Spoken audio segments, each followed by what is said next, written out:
আজকে মরলে কালকে 2 দিন পরের দিন কেউ কাঁদবে না।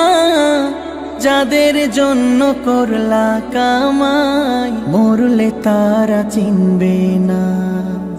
আজকে মরলে কালকে 2 দিন পরের দিন কেউ কাঁদবে না।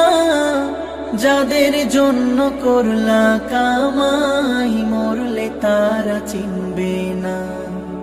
থাকতে সময় করো আমল, ঈমান করো খাঁটি। থাকতে সময় করো আমল, ঈমান করো খাঁটি। শেষ ঠিকানা তোমার আমার 3.5 হাত মাটি। শেষ ঠিকানা তোমার আমার 3.5 হাত মাটি।